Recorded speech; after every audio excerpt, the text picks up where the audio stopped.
Hi everyone, welcome to the first episode of Hashing It Out with Rehash. We're Rehash, a cover band from Melbourne, Australia, and this is our podcast where we mostly talk about music, but occasionally some other stuff as well as.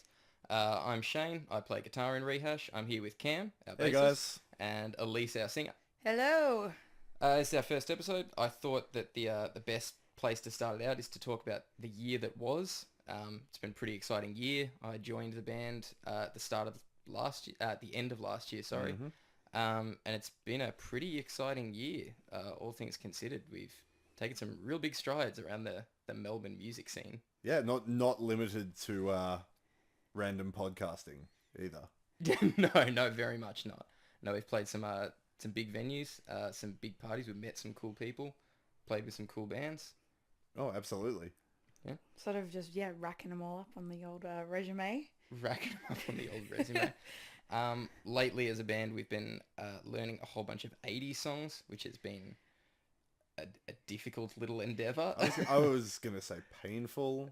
Yeah, It's interesting because it's not typically what we all listen it's to. probably a little bit out of our wheelhouse as far as stuff that we would usually listen to, but it's been certainly interesting going back and learning how to play old Madonna songs from the 80s.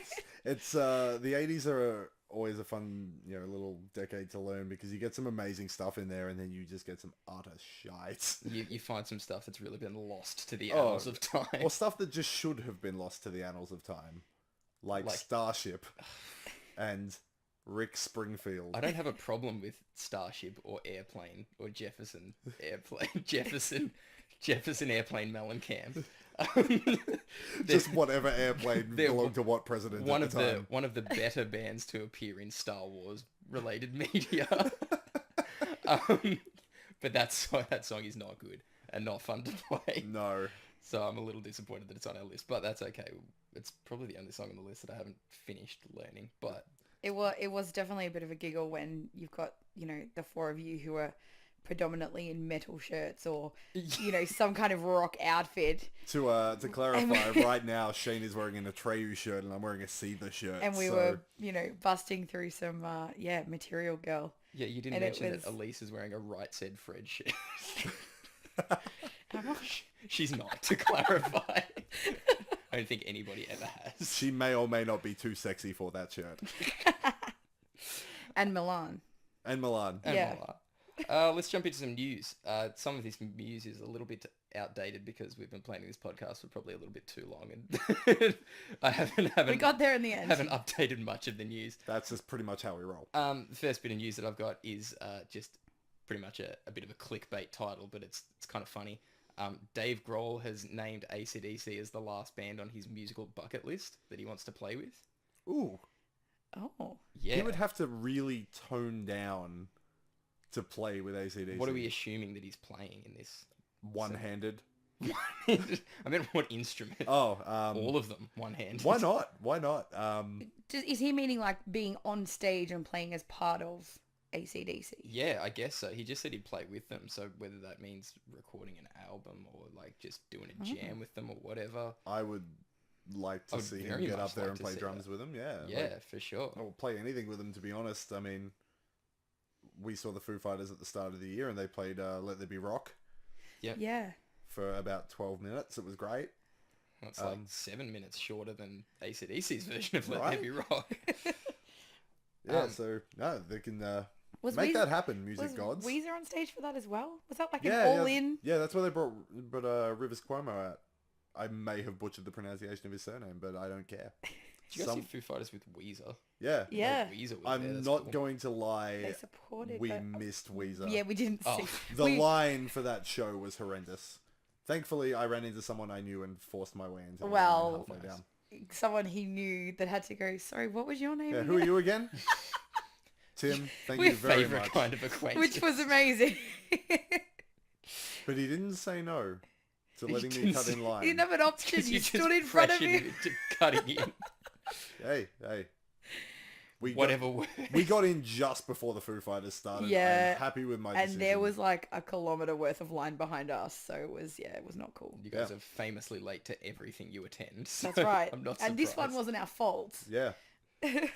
I don't know who we can blame for it, but probably Taliban.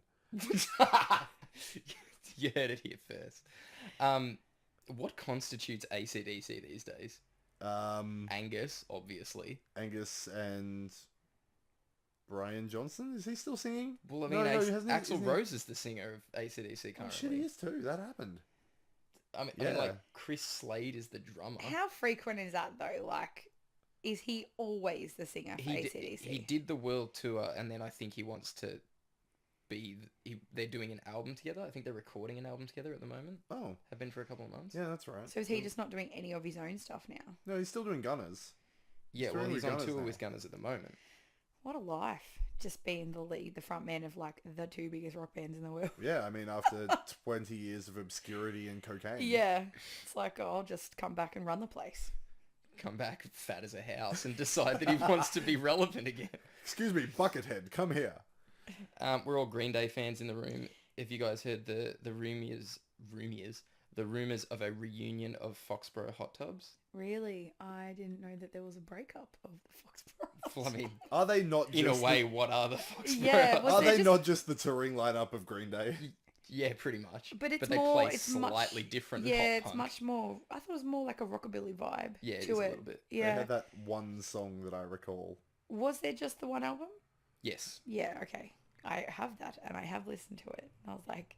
But that was all I remember hearing of them. I thought maybe I'd missed... I think I liked it because it was Green Day. Cool. On a scale, it's been a while, though. From Dookie, with Dookie being the number one and Uno, Dos and Tres being the bottom. Oh, sorry, no, that's not fair to those albums. To Warning as the bottom of the barrel. Warning is better than Uno, Dos and Really? Tres. Oh, yes. Really? Of course it is. It did feature the world's worst single, though.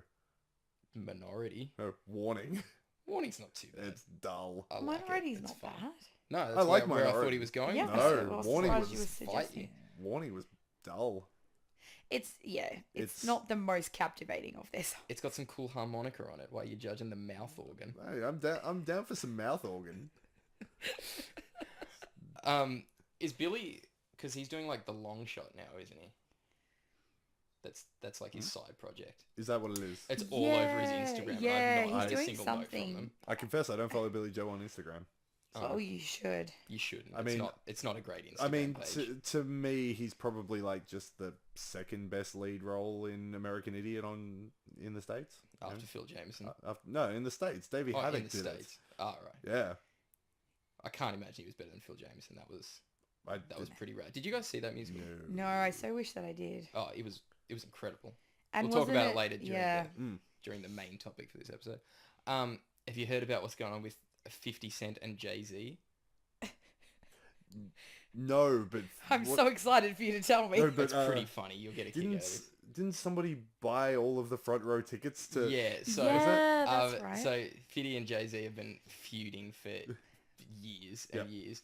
So a couple of weeks ago, 50 Cent bought I think it was like $20,000 worth of front row seats at Jay-Z's concert, so that the first however many rows were just empty. Like, I'm sure that as somebody in the music business, I'm sure Fiddy would realize. That's right, Fiddy. Yeah, we call him Fiddy because we are incredibly white. I'm still on a formal basis. I refer to him as Mr. Cent. Mr. Cent. Of course, Yeah. of course. But surely he would realize that by purchasing $20,000 worth of tickets, he is putting You're funding $20,000, Jay-Z. Yeah. the majority of $20,000 in Jay-Z's pocket. I wish someone would buy $20,000 worth of our tickets. Yeah, right. just Hang on a to second. let let me me just show fact us a check. lesson. Yeah, just like, and I mean, Jay-Z's. We've been saying Jay-Z this whole time. I did a quick Google. It's actually Ja Rule. Oh, That's what I thought. I Yeah. was like, There you go. We've spoiled our credibility about 10 minutes into our first podcast episode. yeah. So we are right on Why- the pulse of hip hop culture. how could anybody be mad at Ja Rule, really? Because Ja Rule. I mean, he's just too busy living it up. I've got no further Ja Rule puns. yeah, no, I liked all of his music back when I was 12. Did you? Yeah, I was a big Ja Rule fan. Were you? I mean, yeah, Were you? Why? I was into the hip and the hop. Both of them. Yeah. He did a song with Ashanti, I'm so sure. I could be wrong. He also did a song with Metallica. He just had a cool voice. Did he? He did. Which one? I can't remember for the life of me what it's called. Quickly look it up I while am we going talk to about do our a- next piece of news. I'm just going to search the best. And I remember this, I remember it clearly because What are you searching? The best Metallica song ever. We Did It Again by Ja Rule and Metallica. The best thing I remember of it, I saw a behind the scenes clip of them producing the track, and Lars started pitching lyric ideas to Ja Rule, and the line was "Never more the whipping boy," because Lars is down with whipping boys. See The Unforgiven. Which is then followed up by Ja Rule instantly going, I might let James handle that one. It's like just getting shut down. Like, Lars Ulrich shut down by Ja Rule. Amazing. Was he wearing a do-rag at the time? Oh, I would assume nothing less. Amazing. Do yourself a favor, look up We Did It Again by Metallica featuring Ja Rule. Maybe later. We'll have to post a link on like our Facebook page or something just so everyone can enjoy that. Look, it is a much better collaboration than Metallica and Lou Reed, so... Well, Oh, that's not come on. hard There's to no do. way that that's true. Oh. Have you listened to that album? Unfortunately, yes. Yeah, I got 35 seconds in my totally legitimate tap the nose purchasing of that record and deleted it from my hard drive. It's no good. All it gave us was I Am the Table. It's real bad. Download Festival Australia has announced their second lineup announcement. That's right. We've got Sum 41, Pennywise, Thy Art Is Murder, 12 Foot Ninja, Slaves, and Voyager. Polaris.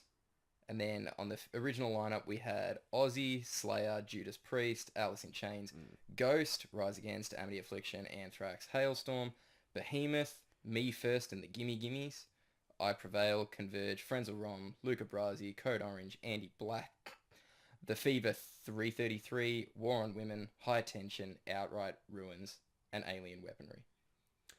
I've been getting this confused with Good Things Festival the entire time. Yeah, that there's lineup two. is sick as. It's pretty good, right? Yeah. Like, I'm keen to see Ghost and Rise Against Yeah, I feel Yeah. like again. Ghost would be the main reason I would. Oh, yeah. Hell yeah, they're going to be amazing. I would absolutely... I mean, I've yet to see Ghost. I would love to see Rise Against No, again. I just always... No, You're just that type of person. Every time I bring up a band, you're like, seen them Yeah, usually. twice, seen them 7 times. Yeah, well, I mean, I'd like to see Rise Against for a third time. That'd be great. Friends of Rom will put on a good show. Oh, Friends of Rome are I've seen amazing. them, yeah. I saw Friends of Rom when I was about 14 I think at Luna everyone- Park. I think literally everyone saw Friends of Rome Yeah, for the first yeah. time when they were about 12. They were one of those bands that was just around at a lot of the all ages, right. or underage sort of things. Andy Black, I'm not going to go see because Who is Andy Black? Yeah, who, formerly known as Andy Biersack, formerly known as Andy Six, the lead singer of Black Veil Brides. Ah, right. What are your guys' opinions on Black Veil Brides? I've heard... What's the song? Knives and Pens or something? Yep, yeah, that I've heard is a that. That's song. really about it. They have a good album. Their third album is a concept album, and it's actually surprisingly good. I've always said it's a better Avenged Sevenfold album than the album that Avenged Sevenfold released that year. But outside of that, it's very like it's kind of like Motley Crue meets Blood on the Dance Floor. That is literally what they look like. It That is is what I very much. envisioned. But Did- like Are they- without the things that make both of those bands interesting, for better or worse. Oh, I was about to say, yeah, because Blood on the Dance Floor is... While interesting, While interesting, also... not good. Is it allegedly not good? Do we have to say allegedly here? did they do like a Pop Goes Punk cover on one of those Black Veil albums? Brides? Black Veil Yeah. Yeah. Maybe. Because I feel like so. that might be the only way I've ever heard of them. I think so. That Maybe. sounds about right. Pretty much every one of those pop band, like those punk bands, have probably appeared on those records at some point. Yeah. But what weirds me out though is Black Veil Brides is already like that guy's project. Like he Yeah. runs the band. He's the only original member. It's weird that he's now embarking on a solo career. Yeah. It's like It's a it'd be bit like in- it'd be like bit an in- Axl Rose solo career. I also just It's like don't you're understand already why just he run the show. Why What are you did he doing? not come up with a more interesting name? Andy Black. It's the Andy- most generic. Yeah, name. It Mr. sounds like Black. it sounds like a local indie wrestler that you go and see yeah. that would Is it- come out to like Headstrong by Trapped. I And love then that. Do not disparage and the he's- good name of Trap. And his finishing move is like a super kick. Oh, absolutely, because it has to be. Yeah, I can't. I just picture the episode of The Simpsons where they all go to Camp Krusty and Krusty's on the pre-recorded video, and they're like, "Hey everybody, make sure you listen to Mr. Black." That's all I picture. It's very uninteresting. It's very indulgent to have your own band and then your own... And then your own band. Yeah, your own self-project thing. Yeah, one It's where like... you're not limited by the constraints of yourself. So you can just be as creative as you want. Yeah. No one else can tell you what to do. And the rest of the band is kind of uninteresting as well. Like I think it's either the rhythm guitarist or the bassist. His name is Jinx with 2 X's. Of course. He's also... named after the most racist of Pokemon. Yes. No, his is spelled with an I. Oh. And I repeat, 2 X's. Ooh, He's badass. also like a classically trained violin player or something, which is odd. That seems like it doesn't fit. And then their lead guitarist is basically just die at Sinister Gates. Speaking of cool names. Yeah, but that goes so far into lame that it comes back around and becomes cool again. That's true. Also, they came up with those names when they were 15. Yeah. So the fact they've stuck by them is kind of cool. Which is why it's Sinister spelt with 2 Y's. It is too. Are there any crossover band members between Andy Black and... I could not tell you for $1 million. The other... What are they? Black Veil Brides? Black Veil Brides, yeah. Sum 41 are playing. It'll be the first time I've seen them since something more exciting. Derek lost 30 kilos and almost died due to alcoholism. Oh, yes. Brown Sound's back in the band. So the that's most exciting. rock star of things to have. Alcohol addiction. Alcohol addiction, yeah, I'd say so. Well, he doesn't have it anymore, so does that mean they're less? Yeah, less badass. Have you guys heard the newest Sum 41 album? I have not. It's really good. You should check it out. It's the best thing they've done since, like, Chuck. Oh, wow. Yeah, it's great. All right, cool. Brown Sound was very much an integral part of that band, and Yeah. I'm so glad that he's back. Now they have 3 guitarists. Oh, Iron Maiden. They didn't have it in them to replace the other guy, Iron Maiden style, so they just have 3 guitarists now, which is rad. I feel like more bands need more guitarists. Look at, you got your Sum 41 now, apparently, which are now in the league with, Foo Fighters with 3 guitarists. Iron Maiden, Periphery. Yeah, forgot about Periphery. There's another one that I was thinking of, but... Probably others. Many other great guitar bands. G3. Who else did we miss? Amity Affliction. They're bad now, right? Yeah. They released a good album 3 times, and then the same album again, but bad. That just reminds me of like my opinion of like the first 3 Parkway albums. It's like you just release the Parkway same. Are great. They are great, but I can't listen to their albums. I think you need to go back and re-listen to them because they change, man. Maybe I changed. I was no longer 16. I think that's the biggest problem. Our opinion on Parkway is something we both really agree on, is that we just have no time. Oh, I love Don't Close Your Eyes, that EP, which features the incredible voice acting of Tiffany Grant at the beginning. Ripped straight out of End of Evangelion, so I was going to be sold on that. That, Killing with a Smile, fantastic albums. Horizon's great. And then, was it Atlas after that? Yes. Atlas is also great, but I'm kind of biased because that was my first one. Yeah. That's kind of more of a singles album. Like, you've got Wild Eyes on it, and you've got Dark Days on it, which are both fantastic. There's some other great songs on it. Even the album tracks are still really good, though. They're just kind of a little less cohesive, I guess you could say. Yeah, I'm trying to work out whether or not it's just my impatience with hearing what I deem to be very, very, very similar metalcore style stuff, or just the fact that I got older and stopped listening to it quite as much. Maybe. You should probably just listen to it start to finish, Atlas, because it's great. Aya, you really need to appreciate. I heard a couple of songs off Aya. You've really got to see it live to really get it. I've heard the same thing about the newest album, but we'll get to that later. Spoiler alert, it's not good. Next bit of news. It's the moment that Cam's all been waiting for, is the Ballad of Jared Threatin. Oh, my boy. Your boy Jared Threatin. He is the best thing I have seen in the music industry this year. Okay, I've got the article open, but Please you do. seem to know more about it than I do. So do you want to explain the Ballad of Jared I'll Threatin? I'll start with some cliff notes, and if you want to flesh this out, then absolutely. I'll fact check you as you go. So, Jared, I believe. It's not Jared, I believe. It's 2 E's because... It is Jared Threaten, yeah. So Jared Threaten, otherwise known as Jared Eames, staged a tour of the UK and various spots in Europe. With a fake fan base and 0 tickets sold. Yes, so... What? This dude has somehow managed to con himself a European tour. By essentially catfishing venues, by creating his own production company website, his own record label, his own, I want to say, an awards ceremony. Yeah, his website has fake awards on it, which is...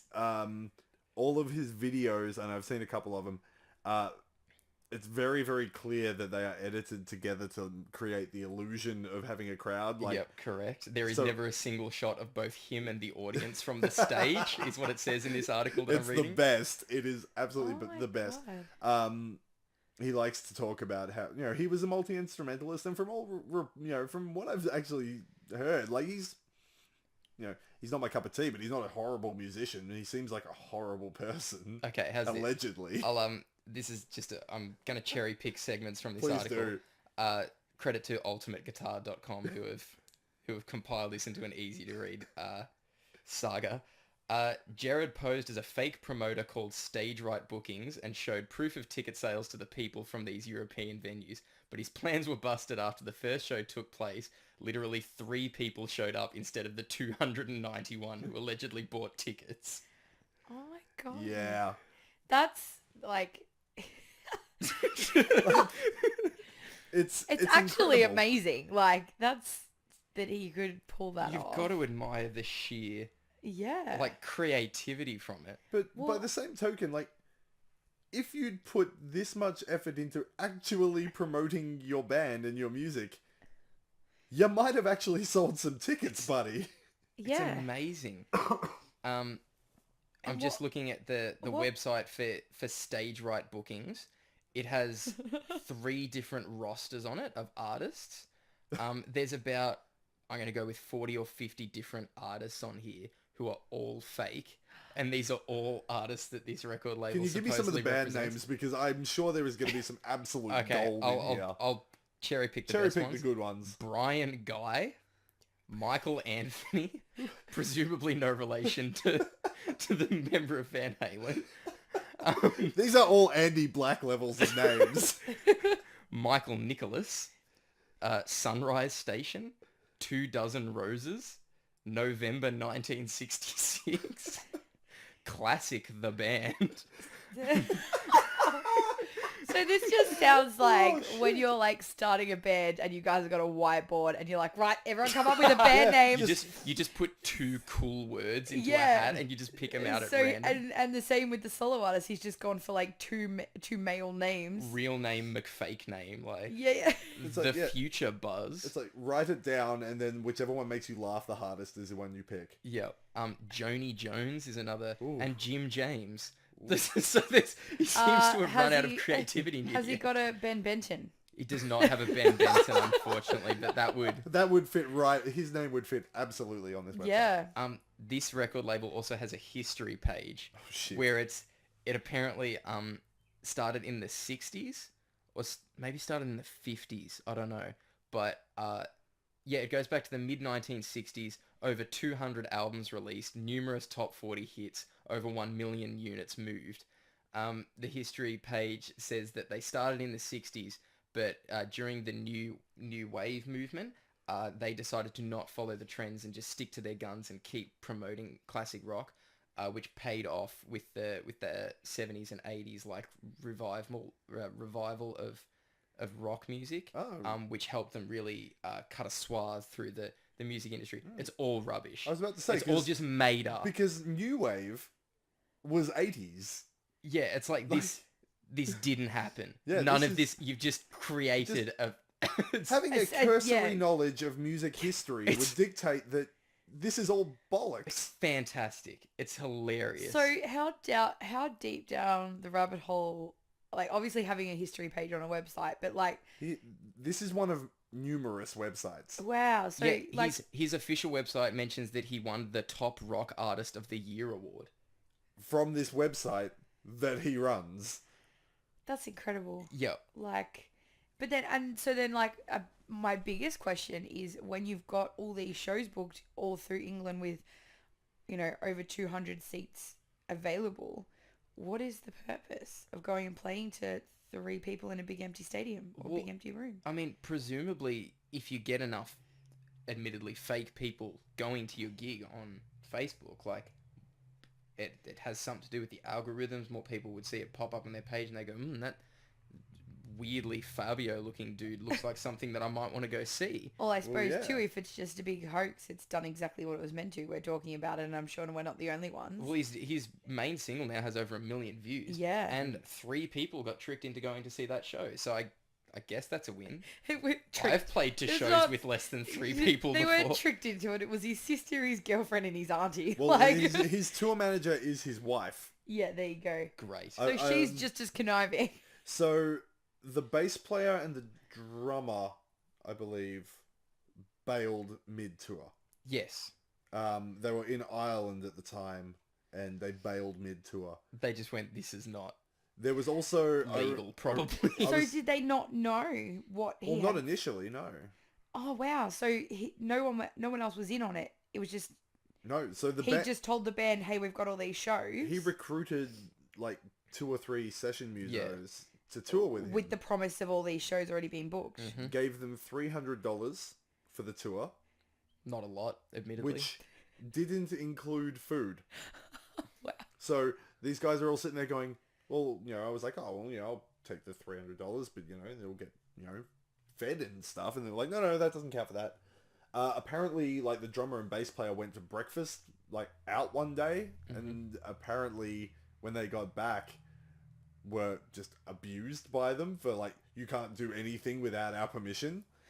Wow. Probably lest you realise... Who'd have thought that Jared threatened this insane sounding dude with a messiah complex would have been a control freak as well? No. So it's sounding less and less like it was like a fun hoax that maybe got him some promotion and more like he's an actual psychopath. It seems that way. Both are equally fascinating, I must admit. Yeah, that's true. He since came out on Twitter and pretty much... So he came out, tagged himself with like BBC News and various news outlets, because of course you did, and said, I will make an announcement tomorrow, right? And everyone was like, cool, we'll wait for this announcement, expecting it to be this big thing. And essentially he posted a really brief message essentially saying, social experiment. What a genius. Yeah. We could learn so much from this guy. I mean, can you... Let's book shows, get people to come, and then not rock up ourselves. We'll do the inverse. Oh, we'll go We'll call it a backwards. social experiment, yeah. We'll just no-show venues and see what happens. Would you still do like the whole setup and then just not be there? Ooh. Like you do the banner, the lights, the PA, everything, and then just where did We'll they pay go? Cover Council $100 to play our show for us and see if anyone notices. Here's a hint. They won't. Play all our instruments and play with our banner behind them. Awkward moment when they like Get a sweet green wig. make us look amazing by being better than we are. I'm down for that. Let's do that. Let's give it a go. April Fools, if we get a gig on April Fools. If we get... Yeah, let's swap over. That Yeah. would be so cool. Now everyone knows. Beck can die ahead. That's all right. I'm pretty sure that no venue promoters are going to listen to our podcast to find this out. I hope not. I don't know. Maybe. Do their research. Yeah, Are we ready to move on from Threaten? go on. I think I the mean, world never. has- We'll I probably think- come back. I think we should follow this story and like revisit as any updates occur, and then in the I now follow coming him on months. Twitter, so he Yeah, has good. succeeded. Machine Head played a concert the other night. Is this... I believe I know where this is going. There were 2 members of the audience that were ejected from the front row for having sex during the encore. During Davidian, I During believe. Davidian. Which, if you're Is a going... very heavy song. If you are going to bang to a Machine Head song... Probably best not to do it to Aesthetics of Hate. Davidian is probably safer. Yeah, that's fair. That's... Well, I mean, it's probably something a lot of people have spoken about before. Yeah. Like, everyone's like, oh, how good would that be? But then, like, to actually have the balls to do it. And get ejected. And Rob Flynn has come out and said, yeah, cool.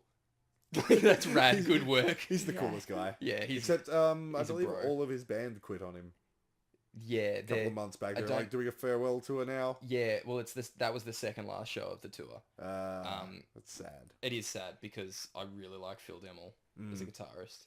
Oh, just all of them. They're just a really cool band. Yeah. I don't for listen that to as weird- much of them as I probably should. Except for that weird new metal phase they went through in the early thousands. Yeah, but Everyone went through everyone Yeah, I went was through a gonna new say, metal yeah. phase in the early thousands. The Blackening is a masterpiece, and I love it. It is the master of puppets But of that's that generation. That's really all. Actually, no, I kind can't of say heard that of them. because, as we've discussed in private, Master of Puppets is sorely overrated. Yeah. They had, like, they were one of the biggest comeback stories Mm. in metal, in that they were dropped by Roadrunner Records, and then produced, what's the name of the album? The one before, Through the Ashes of Empires, Mhm. and got re-signed to Roadrunner in Europe, who then turned around to the US version and went, you need to sign them again. This album is incredible. Mm.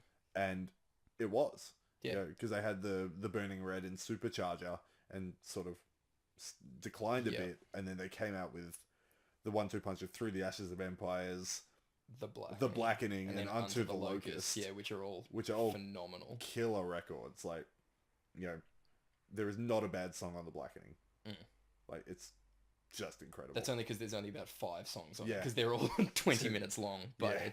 it is amazing. You know, one of my favorite Soundwave memories is when Machine Head were closing the metal stage Yeah, for the night, and they turned all the house lights on them, and they were and like, they just went, "F you, we're finishing this," and they just played Halo. played Halo to Sick, close the yeah. night. It was just like, oh, That I remember that night as well, as because I didn't know you then, but I was at Soundwave too. That was what year was that? 2011, 2012 maybe. yeah, maybe. Yeah, early 10s. I had just come from Black Veil Brides Oh, because they had finished when the crowd lights came on. And like as I was wandering back to the train station to catch lift home, being very underwhelmed by Black Veil Bride's live performance, I heard Machine Head going. I'm like, oh, I'll check these dudes out, and it was incredible. Yeah. And I was like, I should have been here for the last hour. Yes, you should. And have. then the next day, I went and bought the Blackening, Yeah. and it was phenomenal. the correct decision, you might Yes. say. Yeah, so it's a shame that those two dudes are leaving, but Yeah. you know, good luck to them. Hopefully they go and continue to be cool musicians elsewhere. Yeah. I suppose they've done that now. They've completed Machine Head, so Well, yeah. I mean, the Go and Machine try Head, something else, Machine by Head all had been means. around since the late '80s. So Yeah. they've had an awesome career and put out some absolutely incredible stuff. I mean, Burn My Eyes as a debut record is phenomenal. Mm. You know, especially for the time when it was released, it was probably the heaviest thing around. yeah. Last bit of news. Are you aware that Andy Hurley, the drummer from Fall Out Boy, is actually a beast? Have you seen this? No. You've never seen videos of him just like tearing through Meshuggah songs? No. He I am is admittedly not a Fallout Boy guy. Andy Hurley is massively overqualified to be playing in that band. I believe the guitarist is as ludicrous. well. They pretty much everyone except for Pete Wentz. Except for is- Pete Wentz. I think yeah. that's Very where my overqualified disdain for Fallout Boy comes from. Yeah, It's just Pete Wentz. That's the thing. I think they're all very open about the fact that Fall Out Boy is just there to pay the bills. And then in the meantime, between tours, they just go off and do whatever they want, and they're just really cool at it. Like, have you heard, I think it's called The Damned Things, the side project that Yeah. Andy and Joe did with Scott Ian and... Because that makes sense. When Scott Ian's not appearing as a zombie on The Walking Dead. Yeah, he just does cool guy stuff. His life is dope, and he does dope stuff. Yeah, so that's just like a really cool classic rock sounding like punkish band. You should definitely check it out. But it's them playing to their full capabilities, and it's great. All right. But the reason that I bring this up is because Andy Hurley played a gig with Behemoth the other night. Oh, That's cool. Do you not have to slaughter a goat to play with Behemoth? Yes, Like, they not. are admittedly Satanist band. Yeah, Like, Well, maybe by the sounds of it, he has maybe. slaughtered a goat. maybe he has, but it's just like I said, his life is dope and he does dope stuff. He just It's like, That's- one of the yeah, that's best really tours cool. I remember reading about was Behemoth and As I Lay Dying. Because As I Lay Dying, I mean, aside from the Tim Lambesis getting thrown in jail for trying to get his wife murdered. oh yeah, that little chestnut. Yeah. Because prior to that, they were a good, healthy Christian band touring with Behemoth, which is full of Satanists. Like, As you do. and I was reading an interview with like the guys from Behemoth, and they were like, "Yeah, it was great. We just sat around and compared religions all the time, and no one punched each other somehow." Is that before or after the tour that Switchfoot did with Nurgle? Like, Around the same time. it would have to be. It was just that year for those unlikely Yeah. couplings. Yeah, yeah. Anyway, so I saw a great tour that's coming up. 80s iconic rockers Styx yeah, great. are doing a tour with comedian Larry the Cable Guy. I just saw it pop up on What? Facebook today. That is a thing. That is a thing. That is absolutely a thing that is happening in 2018. Oh, I think I can beat that actually. I saw a poster for a festival, Sonic Temple Art and Music Festival. So this is next year in May, headlined by Foo Fighters, System of a Down, Disturbed, Bring Me the Horizon, The Prodigy, and Ghost. Get in. Where is this? This looks like it'll be in Columbus, Ohio. Okay, should we start some kind We've of got- GoFundMe account? We've got Hailstorm, Lamb of God, Chevelle, Joan Jett, The Cult. There are a lot of big names. Yeah, you can on stop this. right there because until Chevelle tour again, because I'm going to go on a slight rant here. Steve Brax, when Yep. he was the Premier of Victoria, Chevelle did a tour with the Butterfly Effect, but because I was 17 at the time, I was unable to attend because he put a stop to all ages events at the time, and they haven't toured since. That's terrible. Devo. Moving on. At the bottom of this poster, we've got Sirius XM's comedy and spoken word tent. Ooh. We've got Andrew Dice Clay, Henry Rollins, and Pauly Shore. What? Oh, why is Pauly Shore? What a thing? world we live in, where you can go see Pauly Shore in the morning and then System of a Down in the afternoon. How amazing. That seems like the crossover event that needs to happen. Can we get Pauly Shore on stage to sing Down with the Sickness with Disturbed? Oh, absolutely. Like get him to, instead of the wah-ahs, just do the little, the weasel sound from Encino Man. Like- oh man, what a fantastic If event. he doesn't, that would if he be. doesn't come out and engulf that stage with a biodome, is an absolute missed opportunity. Oh man, I love Encino Man and Son-in-Law. Those are movies that I unironically super enjoy and will watch just for the hell of it. Oh god. I think that does it for news. How can you top Pauly Shore? I don't think you can. You can't. I think that's why Brendan Fraser never made any good movies after Encino Man. George of the Jungle. No good movies. He hit his peak with Encino Man. Go A back and- Pauly Shore, Brendan Fraser joint. Go back and watch George of the Jungle. There is comedy gold in that film. No, I'm obviously kidding. Brendan Fraser has many good movies. Oh yeah, he was in The Mummy, wasn't He was in The Mummy. But not in the remake of The Mummy. Because Tom Cruise happened. Oh, no, not that one. He was in the reboot of The Mummy when he did Tomb of the Dragon Emperor, Oh yeah, true. where they recast Rachel Weisz in what is a massive mistake. Yeah. Who did they cast there? I don't know. I can't remember. That tells you all you need to know. Yeah. Let's get on to our topic for the week. Like I said at the start of the episode, we're going to talk about the best things that happened in 2018. Obviously, this is a music podcast, allegedly. First thing I've suggested is we should need to talk about the best album of 2018. We've all got a few hats to throw in the ring. Who wants to take it away? Elise? Yeah. Well, because I didn't have as many as you two. I kind of just listened to whatever Cam puts in front of me. You also work in retail and don't have a choice. It's a lot of Christmas music. What's your favourite Michael Bublé Christmas Oh cover? man, no, that's It's hard to tell which one's a him and which one's a Mariah Carey. They all kind of sound the Oh, same. come on. Don't be that harsh on the boobs. It is that time of year where he emerges from his cave. It's We like love the it's like boobs. I said to you, the only one that really stands out is the Jimmy Barnes one, and that is never going to leave me.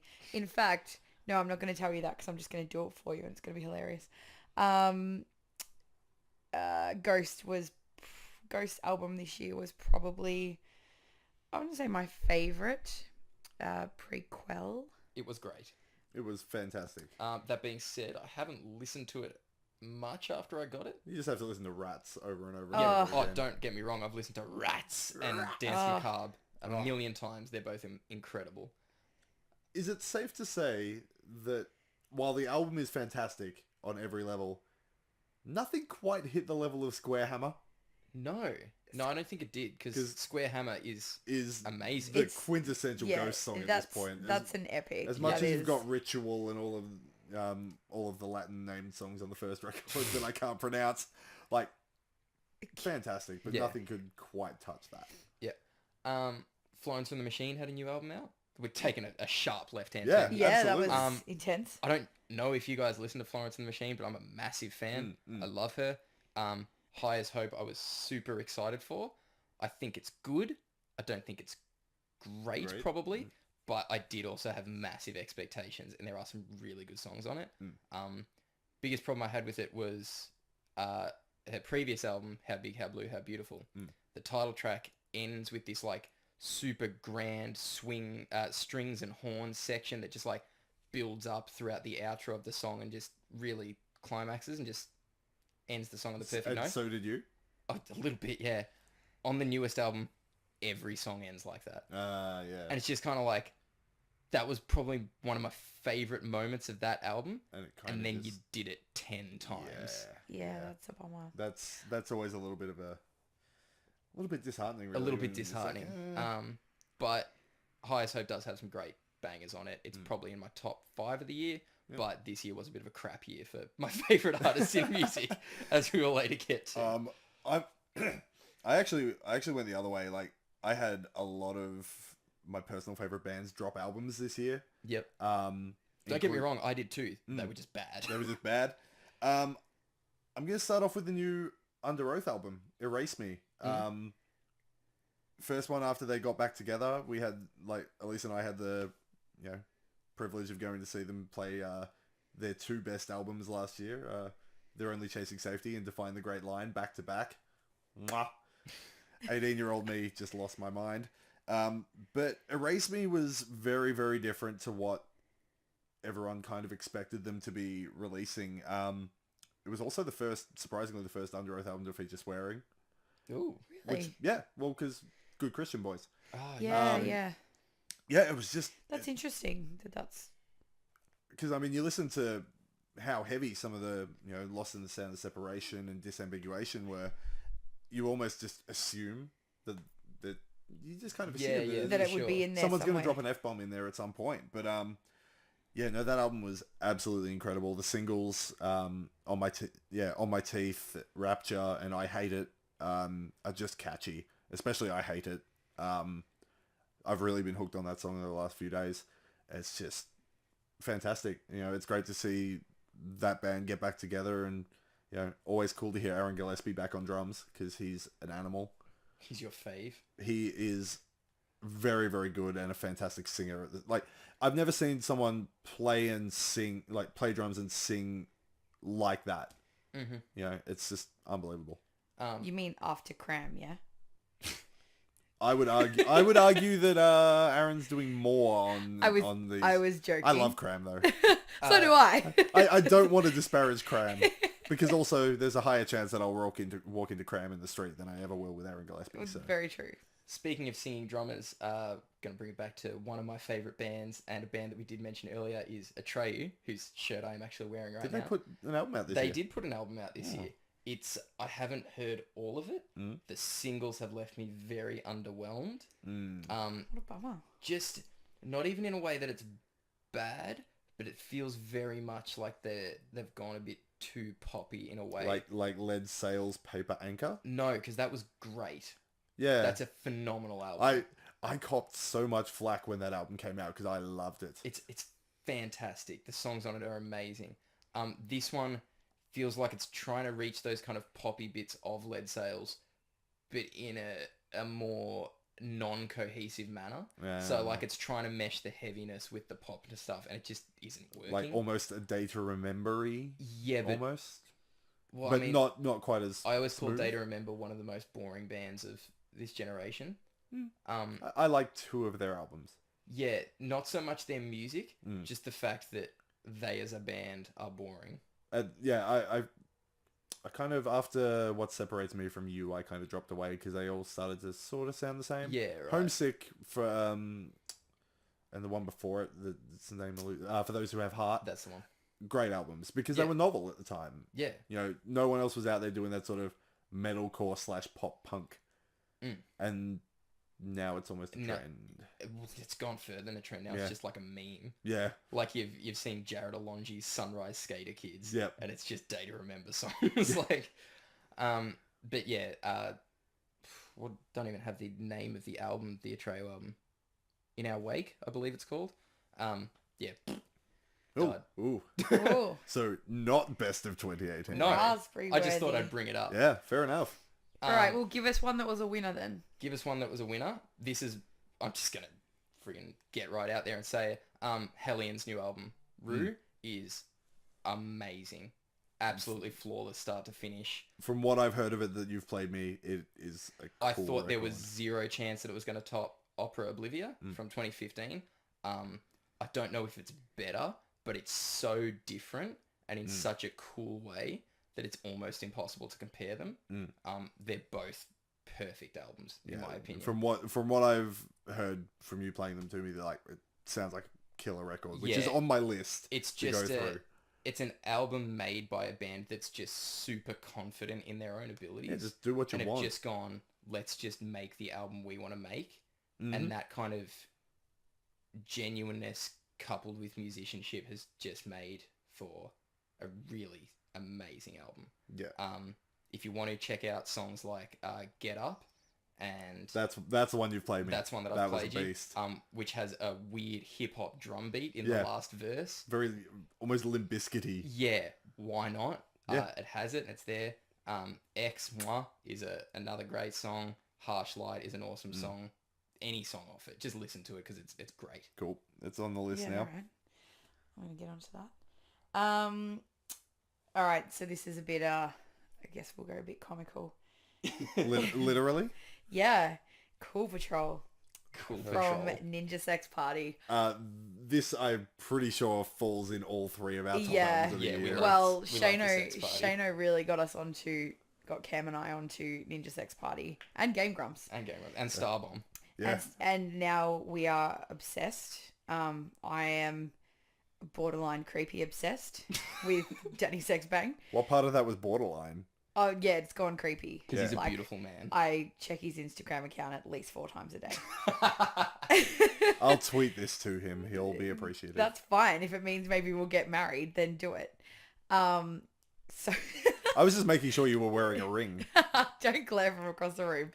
I think what was really cool about this album is that obviously all the tracks are super catchy. I've listened to all the other stuff, but I think because this is like the first album they've released since I've been listening to them and getting into them, it was just really fresh and exciting. It's also the first like originals album that they've done with Tupperware Remix Party as well. The production which quality gives on it the a very record. different Really? flavour Okay, to yeah, what see, I they've done didn't previously. I didn't know that, The but production quality on the record is a big step up It's from the really last good, couple. yeah, that is true. That's really you can hear that. The film clips too are all fantastic. Mm-hmm. Like the animation in Heartboner is really cool. The amazing Disney-esque animation. Yeah, really Disney, can really see Danny as my Prince Charming in that The film clip. I can't get over the key changes in First First date. Date. That is where it's- musical comedy at its best. Oh, yeah, just the key change up to heighten and then go. Oh no, we better scale it back a bit. Key change back down. Amazing. Fantastic. There are a lot of very clever just moments in Music there. nerd jokes. Music nerd jokes. Yes. You know, the song Courtship of the Mermaid, where he's building up to, you know, how he's going to approach That this song beautiful... really gets you every time. Like, I've not heard... You've listened to that song a lot and you giggle Every time. time. He just builds up with this lovely, sweet, medieval sounding song, and then it just turns. It takes an abrupt left-hand turn. It's hilarious. It's gold. Check it out. Is it what does he refer to it? The pizza as his envelope of cheese? His love letter of cheese. Love letter of cheese, that's it. Yeah, Right. no, every song on there is incredible. But the other thing I was going to say about it too is that, like, on a band level for them, it's seen them kind of go next level, you know, with like Yeah, their for appearance sure. on Conan. All their tours are selling out. All Tour Australia. yes, please, I please. think they've finally kind of stepped out of the Game Grumps shadow in a way. Yeah. Like because Danny joining Game Grumps obviously really, really boosted their popularity, and then most of the people at their shows were then Game Grumps fans who didn't kind of, not that they didn't like the band, but that's not like why they were there. Now they've kind of sculpted their own identity, and they're getting like a lot of, I mean, to the point where Game Grumps are actually getting fans from people that have discovered Ninja Sex Yeah, I mean, independently. I think most people would probably point to the song "Danny, Don't You Know" Yeah, for that, because it's a a very beast. it's a fantastic song. The sentiment's great. I've compared it when you first showed it to me, Shane. I compared it to Tim Minchin's Rock and Roll Nerd. yes. That same vibe. Yeah, It's got the comedy. It's got a message that, particularly as a musician, you know, who has toiled in anonymity for years upon years, It hits you. it hits you. It does. You know, and it's still got the comedy elements in there to stop it becoming too... So you're not a blubbering mess. Yeah, by the pretty end of much. it. You know, like, that's fine. Not like I was watching Paul McCartney's Carpool Karaoke. That was bad. And by bad, I mean, I felt things, and I don't typically feel. It was incredible, It and was Cam great. doesn't cry. Yeah. Yeah. 85-year-old man singing in a random pub. It was incredible. I do have a topic that I want to talk about, which is the thing that's not from 2018, but that you discovered this year award. You mentioned Tim Minchin earlier. Not that I discovered him this year, but I've gone back and rewatched all of his things. And he is just incredible. Oh, absolutely. And yeah, you're right. He does make me feel things in a way. His song "Not Perfect" brings tears to my eyes. And every whenever time. I'm sitting alone having a quiet scotch, I like to put it on and Have a cry. reevaluate where my life is at any given moment. But yeah, he's incredible. might be the only person that I check on more than Danny Sexbang. Like, which is a shame because he doesn't do a lot on Instagram. he He's getting doesn't, better. but I sort of I've followed everything he's done in his whole career. I feel like I need to post more on Instagram. Did you guys now. see Matilda? Yes. No, because I wasn't purchased the ticket. So good. Don't be sour. Because people look at me and assume I don't like musical theatre. Incorrect. What else did you guys discover this year that's not from 2018? Fire from the Gods. Are you familiar with Okay. them? No. They are a hip-hop metal genty sort of act, which you would think wouldn't work, but they are fantastic. Mhm. You know, they've got a song. It's called "Excuse Me," which features a lot of hip hop style, you know, inspired stuff. But then they also have some more sort of, I guess, mainstream modern metal styles in there as well. A fantastic album. Narrative Retold is what it's called. Are they? And correct me if I'm wrong. If I'm thinking of the same ones that you've shown me, they're not the same, but they almost have like a little bit of a Linkin Park flavor to them. Linkin Parky, Seven Dusty sort of Yeah. flavor. Yeah. You know, so right up my alley. Kind of like new metal, but good new metal. Yeah, it's like new metal, But not but from the with all of 1000s. the advances in like modern Yeah, metal. right. You know, and they're fantastic. Yeah, cool. I unashamedly adore them. What do you guys think of Greta Van Fleet? I've got that as a talking topic if we want to talk about 2018 as a music entity. You guys are aware? No. They are 2018 Led Zeppelin. They're Led Zeppelin. Yo, Right. Just flat out Led I mean, Zeppelin in 2018. I don't hate it. I mean, there are a lot of bands that are out there and successful while being quite derivative. I mean, you look at Airborne, Mm-hmm. you know, which is, Yeah. you know, Warning Balls, ACDC. You know, and, you know, you even look at bands like The Darkness when they first came out. They were just a love letter to Queen, especially One Way Ticket. I've heard a couple of their songs, and, you know, for what it's worth, I enjoy them.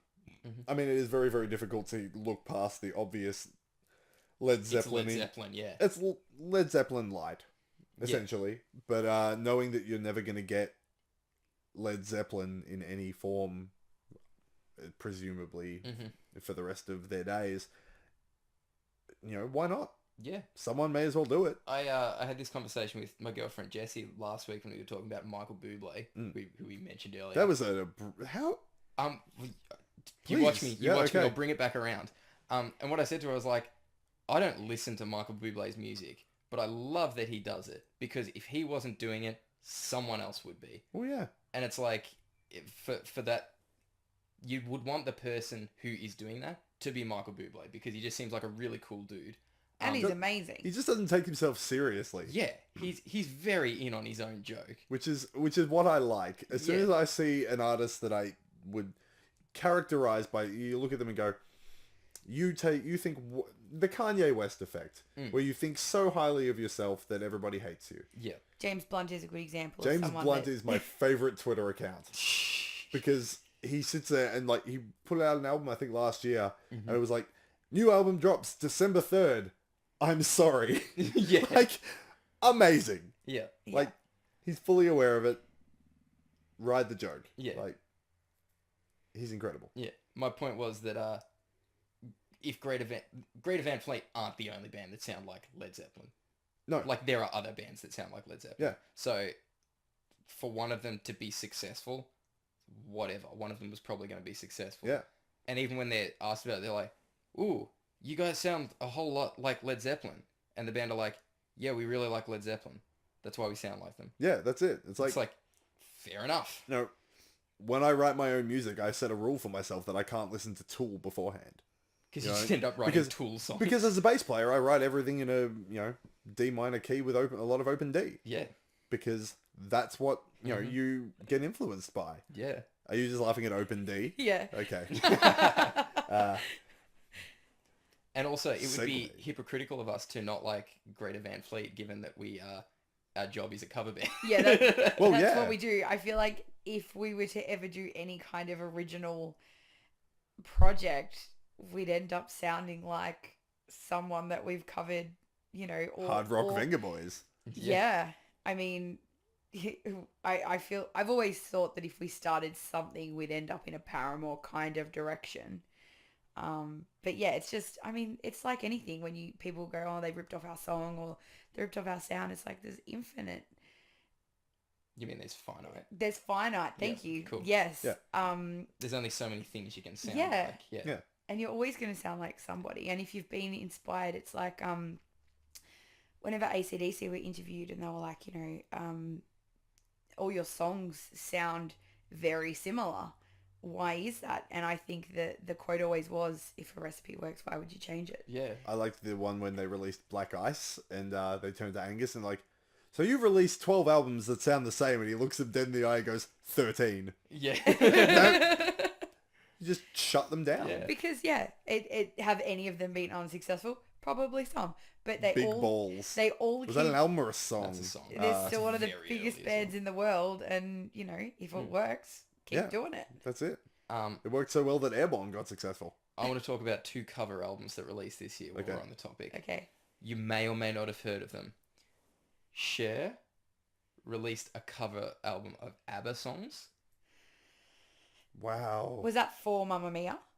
I I can would only assume imagine so. so. Well, That's the link, because Mamma Mia 2 came out this year, which I and maintain Cher is the worst in trailer it. for a movie I've ever seen. Yeah, I've never. It's a whole bunch of old people staring into middle distance and like half laughing. Just like, that's all the trailer is. Wow. Is that them just sitting there going, It's I just Colin- got paid $50,000 It's for that Colin laugh. Firth staring just off the camera in middle distance and a light chuckle.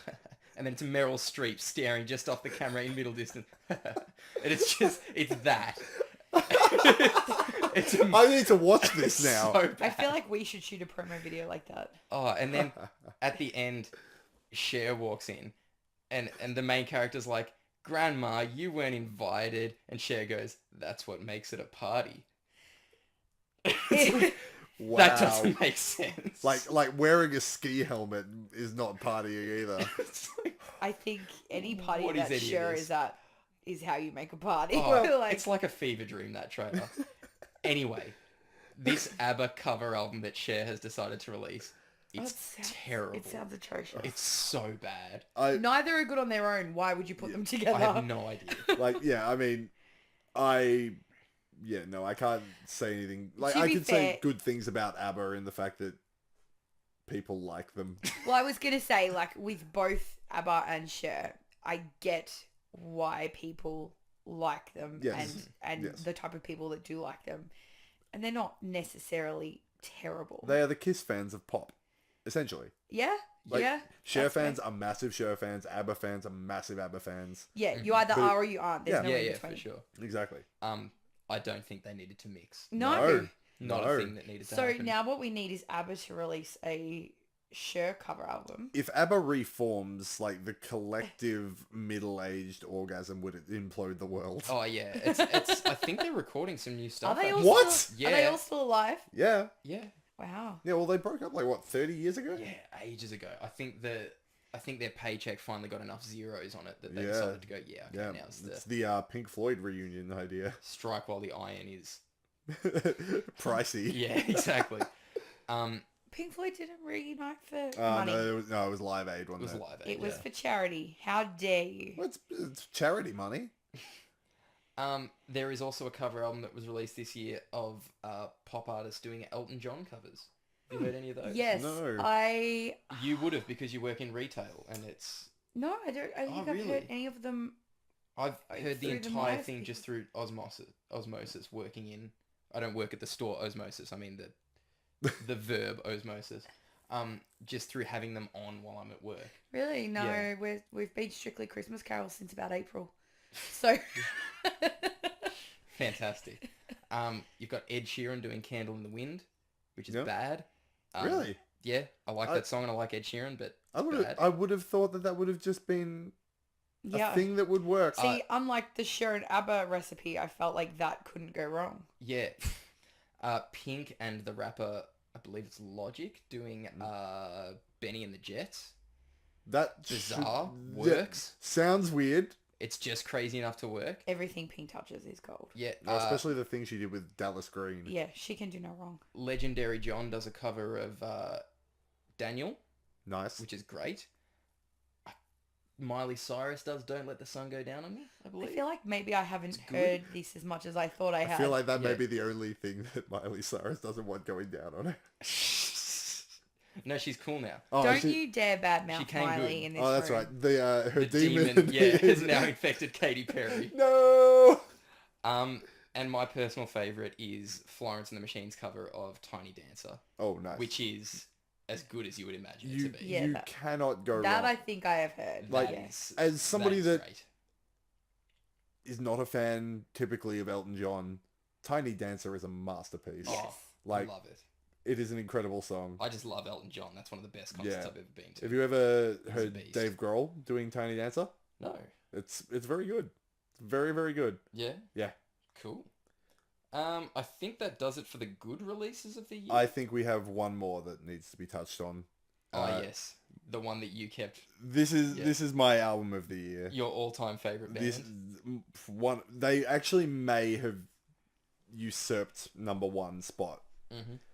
because Thrice released their second album since their hiatus. They went on a 3-year hiatus and pretty much went, we're not breaking up. We just need to not do anything for a while. And they've come out with this album, Palms, and it is cover to cover, like all of their records to me, absolutely perfect. Mm-hmm. Yeah, it's incredible. Like the musicianship, like I've never heard a band that can tie so many odd time signatures and make it work. so flawlessly and melodically. The lyricism in it is always amazing. Yeah, everything he does in that sense is just... Yeah. The Hold Up a Light. We have tickets to see them next year. I am looking forward.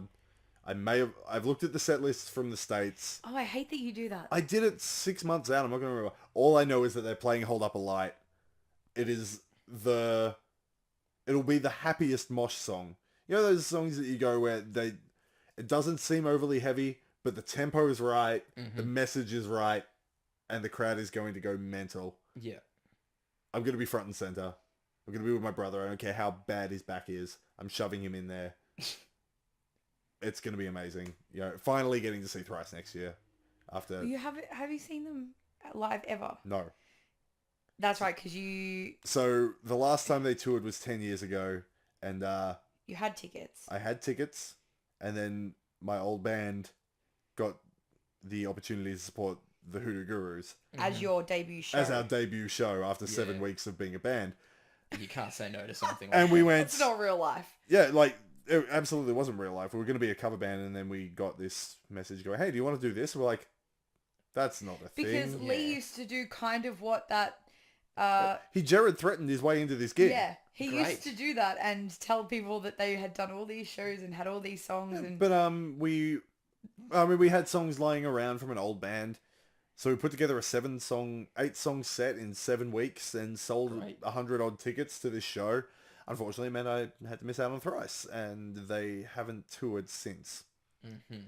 So I may openly weep at this gig. I'll film it. Please do. Like, No, I'll wouldn't be the be first the time I same. cried at Like, a concert. I've only gotten into... I wasn't into Thrice until... Well, I was going to say since I met you, but even like... Even afterwards, you weren't really... It's only been since... To be everywhere is to be nowhere. Is that the one with Black Honey on it? Yes. Yes. It's been since that one and now Palms that I've really just... I mean, I don't know the name of the album, but I know them backwards. You know, I listen to them all the time. So Yeah. It's very exciting. I for would next I would year. argue that it still doesn't touch my favorite album of theirs, which is the incredible Visu, which is... Are you familiar with it, Jane? No. When you drive home, put that album Chuck on. it on Spotify. Chuck it on Spotify. Right, I will do that. It is a beast of an album. Check them out. Get into them. You will love them like I do, or you will get out of my house. I think there was some other stuff I wanted to talk about. We were going to look at like pop music because we've had a bit of a serious metal bent. Amy Shark released an album. Yes. She did indeed. Did you guys listen to it? No. I've listened to a few of the songs. Yeah. Via whatever they've played on Triple M. I thought they were Taylor Swift songs. Ooh. Yeah. They're very similar. they're To be very fair, similar. I am the youngest person in my place of work, so more often than not, I have to listen to the Whoa. 80s. You work with dinosaurs. I work with Yeah. I work with literal velociraptors. Literal velociraptors. Amy Shark will call that a solid fine out of 10. It's Taylor Swift. It's just more of it. If you like that, listen to it. It's fine. Australian Taylor Swift. Australian Taylor Swift. Australia Swift. That was actually really good. Golf clap. How do you guys feel about Post Malone? And here I was just we bragging. cannot talk about 2018 music without mentioning the mumble rap phenomenon. And here I was just bragging about the fact that I haven't sworn yet. Because you know what I want to say. Do you know what? I don't think I know any of his songs.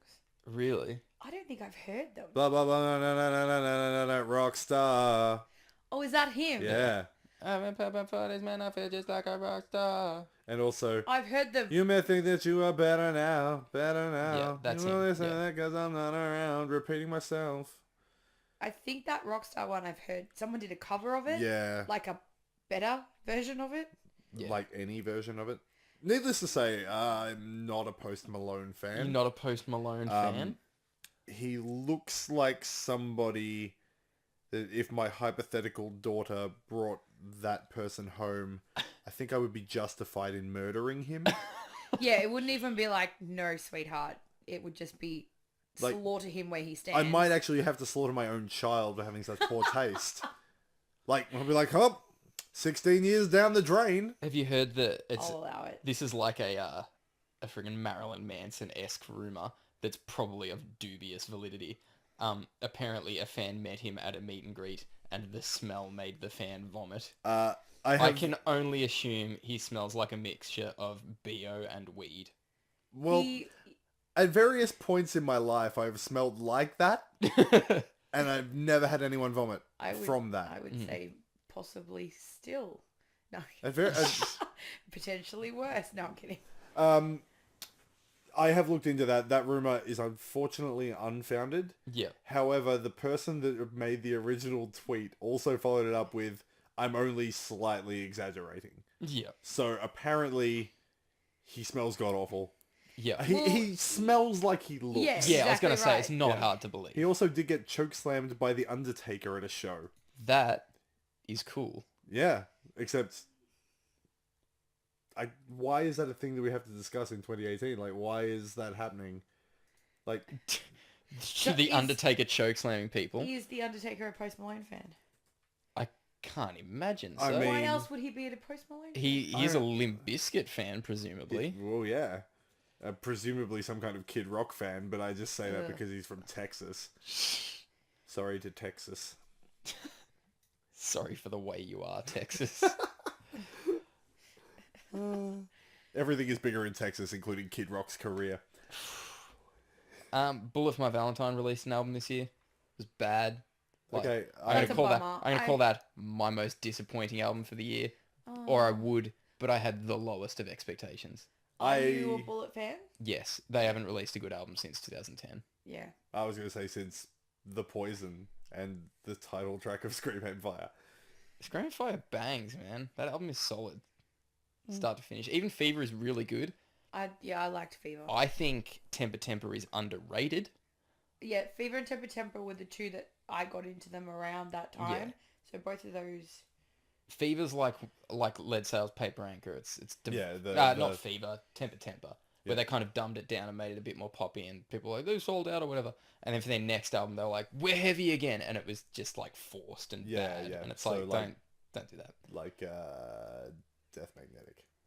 Kind of, yeah. It's very Death Magnetic. I've just realised that on this podcast so far, I have... Now, Metallica is one of my favourite bands in the world, but I have also called Master of Puppets overrated and said that Death Magnetic was essentially a hack job. And you were trouncing Lulu earlier as Oh, well. well, that is not a controversial opinion. And you brought up Ja Rule. That is still the best We're collaboration going to they've post a done. link for that somewhere. That needs to go So up. yeah, we did it again by Ja Rule and Metallica. It's the best. All right, so Full circle. I do have an award here that I'd like to give out. Is the Is it Please me? Go Away award for the worst artist. Okay. Can I assume that you guys are going to give that to Post Malone? Well, in terms of sheer popularity, like, and in the face of a glaring lack of talent, yes. I would also argue for 2018, just Kanye West, please go away. Please go away. Please go away. But it's hard because every now and then he does something really good. I mean, It's not for worth it though. It's for not every good enough Stronger, to be worth it. for every Jesus Walks, Yeah. for every All the Lights, there is some just... It's just him. Like, as an It's artist... the way he chooses to be. Yeah. Yeah. As an artist, I find myself actually enjoying Kanye a lot more than most people would expect. Mm. But as a person, please go away. Please go away. Just go. Take your wife with you and go. Oh, don't bring Kimmy into this. Well, she got herself into this. She Or sure did. She got Kanye into her. Oh, Yuck. that got real. She also got Ray J into her. Yeah. Unproven. No, that was proven. That was, That was very proven. That was incredibly proven. That is why she's famous. Yeah. I'd like to give the Please Go Away award to Post Malone, but I don't think he's a bad artist. I think it's not for me, and that's fine. Yeah, that's fair.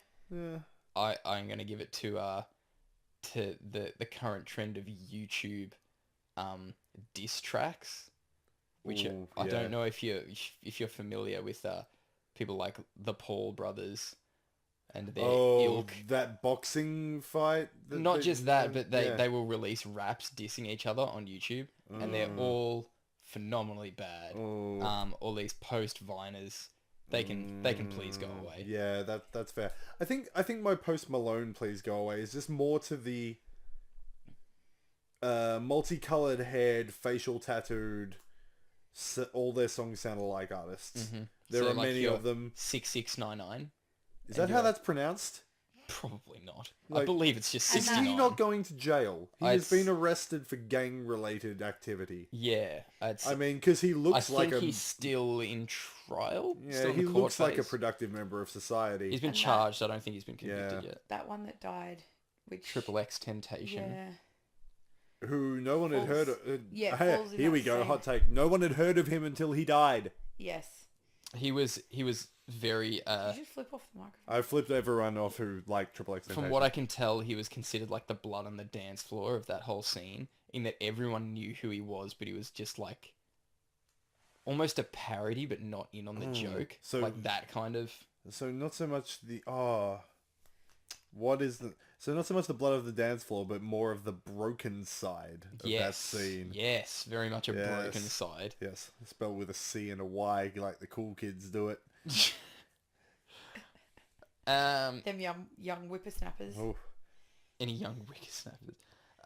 That'll take us to our last sort of, I guess, award. We're not giving out awards. We're not This giving- is just a Well, conversation. they're more legitimate than our mate at the start. Jared Jared Threatin. Threatin, Jared. best rock artist of the year or whatever. he is I think my Rehash could favorite go in artist. the running for that. I mean, Best rock artist. Yeah. We go alright. I will gladly make ourselves a cheap Angel Fire website to give ourselves an Yeah, award. that's not wankery at all. Last segment that we've got is best movie of 2018. I know it's not related to music. We can talk about the music in the movie if it comes up, we are pop culture which it won't. junkies. Black He's- Panther had a soundtrack curated by Kendrick Lamar, Yeah, which is rad. which is pretty cool. I haven't seen it. The music seems pretty cool though. Really? You haven't haven't seen seen Black Black Panther? No, I haven't seen it.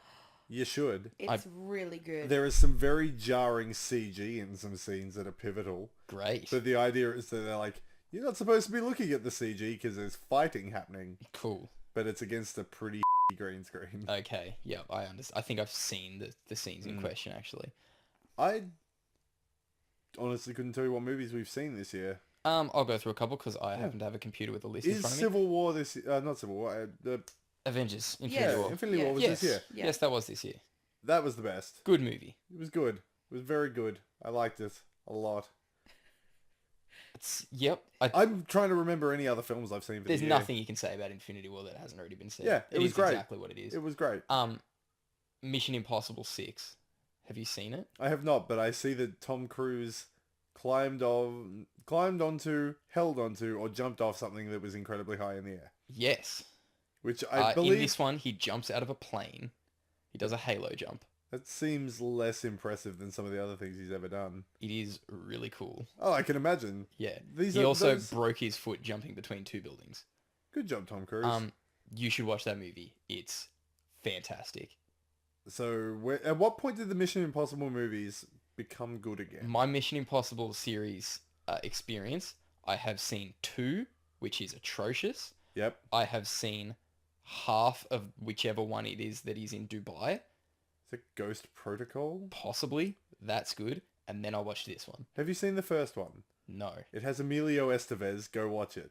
Great. I love Emilio Estevez. Emilio! And I was like, Mission Impossible 6 is amazing. It's Okay. way better than it has any right to be, which is great. That's always good. Yeah. I haven't seen any Mission You Impossible. don't Not even need the to. first one. Don't even With worry the about it. classic repelling scene where he stops. As long as you know who Tom Cruise is, I it have works. heard of Tom Cruise. It yeah. works. That's good. You can watch it and just choose to believe he's playing himself. And that's fine. As much as he gets a bad rap, I actually I think he's haven't great. seen anything that he's in that I don't like. No, he makes real good movies. Yeah. He even takes bad movies and turns them into good And movies. Possible movies, this is yeah. not a popular opinion in our household, but I really love Rock of Ages, And I really love Tom Cruise in Rock of Ages. Yep. She says this is not a popular opinion. I haven't seen Rock of Ages. But you mostly Actually- refuse to see it because of that. Actually, I did see a stage musical of Rock of Ages. No, not the same. Was bad. Let's not. I saw a high school production of Chicago earlier in the year. Ooh. That was Have you seen the That was Real Estate uncomfortable. Show? Yeah, that's not a high school. it's not a high school No. appropriate musical. No.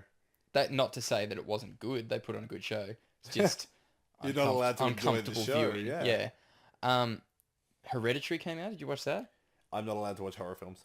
That was touted as the best horror movie of the That year. was the Toni Collette? Yes, Yeah, that Was- looked great. it was bad. Really? I hated it. That's a very controversial I saw opinion. the trailer. The Everyone trailer loved looked it. great. Elise saw the trailer and said, we're not watching that. You can watch as many horror movies as you like. I just won't watch them. We're I going to make you thought watch a horror film. it was crap. Would not recommend. Okay. Watch It instead. Because No. it's It great. is good.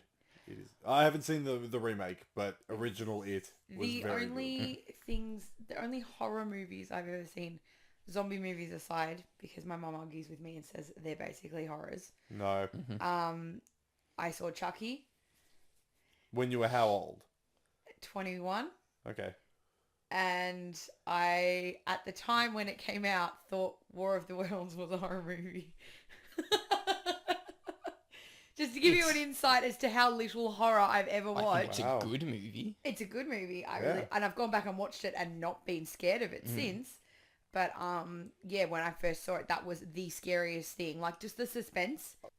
Swinging it back to 2018, if you like that, you should watch A Quiet Place Yeah, That- well, I really with Jim from The Office. Yes. yes.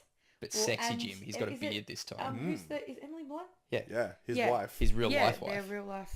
His real wife. Great movie. Liked it. The trailers really That had looked me hooked. fantastic. Really tense. I yeah. didn't know if I was prepared to watch it in a cinema, but I'm the kind of person that would have watched that in a cinema and just deliberately made as much noise as possible in You're- a really yeah, 'cause tense you're- part. arsehole. Following on from Office alumni, The Meg, which I saw in gold class with is Jesse. that the mega shark or whatever The it is? The big shark. Megalodon. Yes. Dwight gets eaten by a shark that's the Nice. size of a bus. That's Awesome. pretty cool. Is that the It's best? Jason Statham, yeah? Yes. Yeah. It's fine. It's- I guess like it's It's good. a It's film. dumb. Yeah. It's no Sharktopus. Surprisingly few people get eaten by a giant shark. Really? Yeah. Weirdly. Do you get to see the whole thing? Like the whole shark? Yeah. See, I'm Special effects are good, I I'm guess. obsessed with sharks. Yeah. They're just misunderstood. They really like hugs.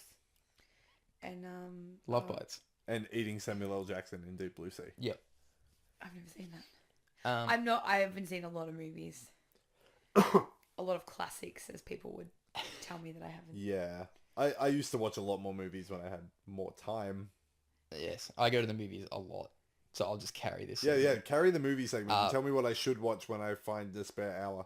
Bad Times at the El Royale came Mm-hmm. out like a month ago. Jeff Bridges and Dakota Johnson and John Hamm. Nice. Very good. Very good movie. It's Awesome. like the best non-Tarantino movie I've seen. Yeah, nice. If that makes sense. Yeah, yeah. But like it's got enough of its own style to Yeah. not just be a Tarantino just a complete movie. rip-off. What else is Dakota Johnson in? 50 Shades of Grey. Right. She's very much the saving grace of that movie. I've never seen it. Okay. I don't 50 intend to. She's the only But I know who thing in she it that's is, not yeah. atrocious. I haven't seen it and haven't read it. Unless somebody wants me to do an audiobook version of 50 Shades for them, I'm not doing it. There's a few people that have mentioned that in the past that you might make a bit of money out of that. Oh no. Who are these people? My mum. Yeah. Yeah. Upgrade. Have you seen that? No. Have you seen Venom? No, like It's like better Venom Ooh, with a guy nice. that looks suspiciously like Tom Hardy. that sounds great. We've It been is. under a rock, like seriously, with movies this year. That's my movie of 2018 is Upgrade. Nice. The best movie that I saw. Like, it saddened me that Venom seemed to fall down at the critical side of things Yep. because not only did... It's not the first time that they've kind of cocked it up. Yep. Yeah. You know, I'm I mean, pretty the less confident. we speak about Spider-Man 3, the better. Jesse's dad, I'm pretty sure, has the comic in which Venom first appears. Like Spider-Man, Amazing Spider-Man number 298 or something. Yeah. I'm going to get it off him. Yeah. It's because it's just in a box in his garage, and I keep dropping hints that I want it. But I still have yet Surely to obtain one day it. you'll inherit One it. day I will Yeah. get it. Is it... So you saw Venom? No, You didn't see it? I didn't see it. Okay. But I have heard. Well, I'm curious I think to know, I think like, I know what it is. I'm curious to know, like, obviously, like, production-wise or special effects-wise or any of that, even storyline-wise, whether or not it's good to sit through just for the fact that you're seeing Venom. You get to see Venom. Yeah. See, like, I By the same don't token, even mind Spider-Man 3 you- Venom. I mean, it did give us the amazing Tobey Maguire emo dancing gif. Yeah, I love. It is the best. That gif of all time. movie is misunderstood and Mm. underrated. misunderstood. I think it's great. Anyway. Anyway, we'll put that aside for a topic for another time. The Spider-Man movies. Excuse me while I'm gonna have to watch them all in order again, Okay. and not the Amazing Spider-Man movies because nobody watched them. Nobody wants to watch them. James Franco mugging in Spider-Man 3 is just... It's nonsense. The James Franco gurning to the camera at all times. Yep. But they're like... She gives him a piece of pie at a restaurant, the waitress, and she's like, how's the pie? And he's like, it's so good. And it's just like with half a mouthful of pie. It's one of my favourite Thanks, things. James Franco. I Except for the part where apparently you're incredibly misogynistic and no one wants to cast you anymore. probably. That's a I'm not overly surprised. That's a thing. Oh, that's sad. That's at time of recording. I think that's all the good movies I've seen from 2018, and I saw a lot. If I didn't mention anything, just presume it's average. That's fair. That's fair. Stuff like the new Did anyone new see- Jurassic movie and Did anyone like see Solo? yes, I did. Because it was so poorly promoted that I didn't even know it was out. It is Which, for a Star Wars film, is unacceptable. picture Yeah. Ant-Man, but it's Han Solo.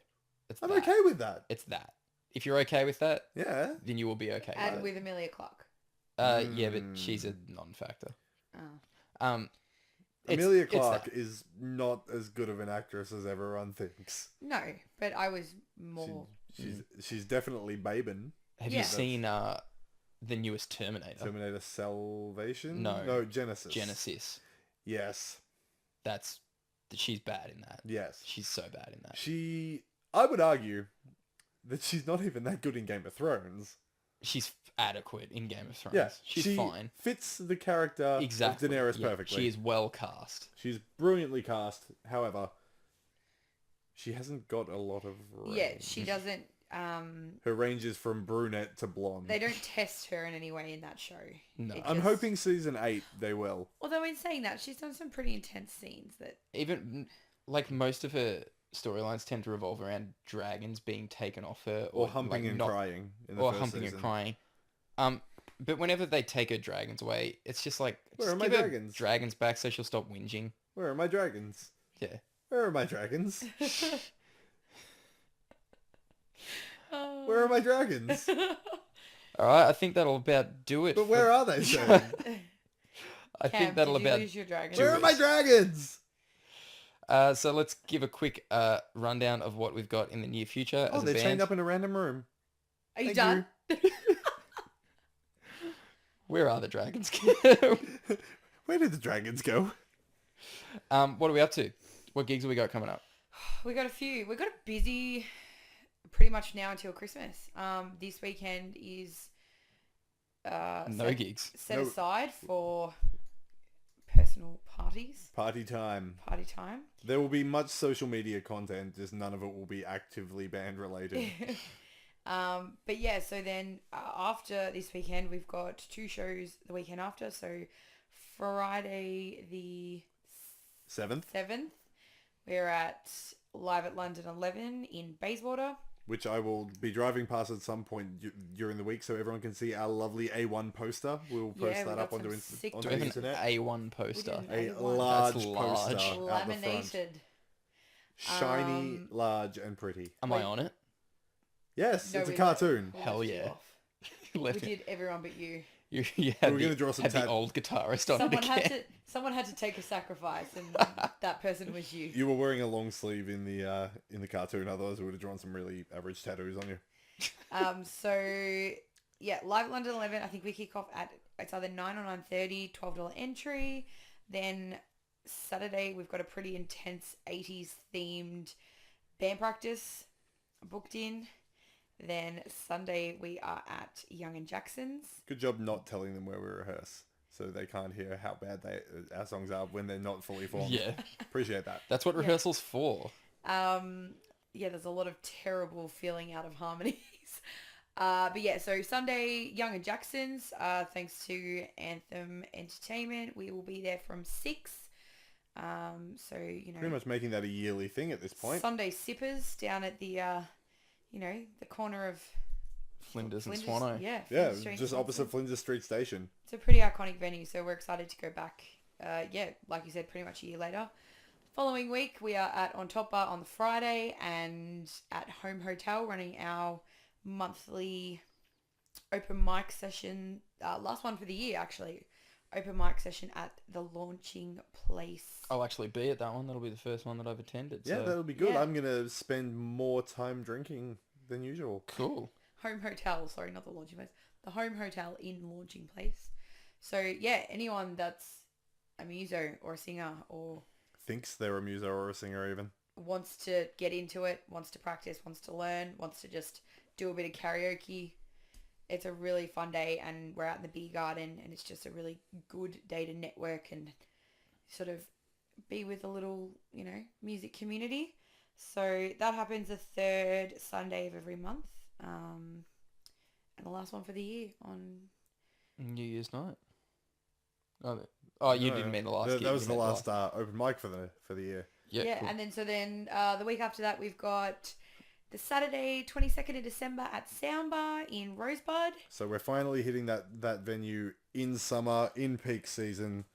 If Should you're down go around off. the area, please come down and check us out. It's good food too, like get in for dinner. Pretty much everywhere we play has great food. We're really lucky. We get to eat everywhere, and it's always there's nowhere that we kind of get Macca's on the way because we don't want to eat their food. Like it's always really good dinner. Beer's always cold.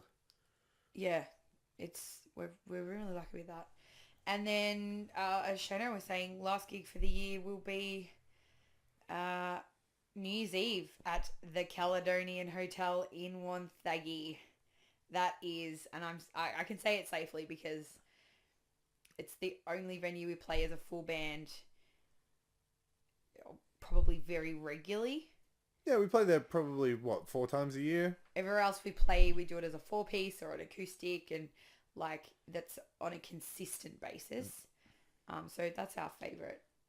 It venue is. to go down and play in. And last time we were there for Christmas Eve, it packed out. We hit capacity and there was a line down the street. And And the time before that, we got hit in the face with a blow-up doll. So Can't compete with that. you literally can't. That is as good as it gets. It is So yeah, going to be the highlight of the year. if you can, Wonthaggi for New Year's Eve.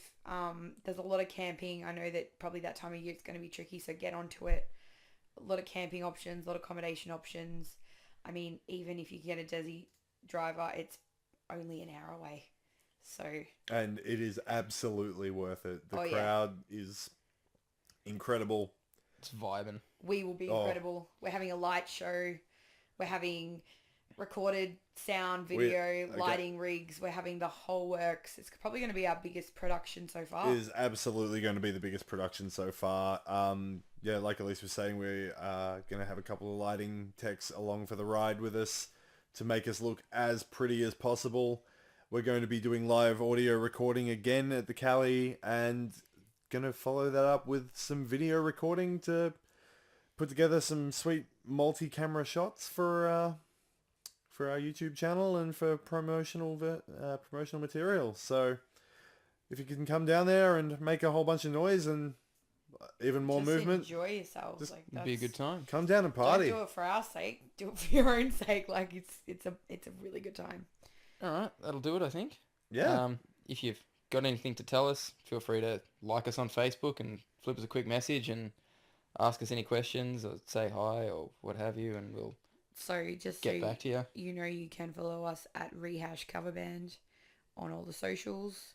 Chucks a like, Do a share. do a share, Invite your mates. PM us. Yeah. All right, if you made it this far, well done. Thanks for listening. Thank We'll you. Yeah. See Cheers. you next week, probably. Sure. Why not? Bye. Bye.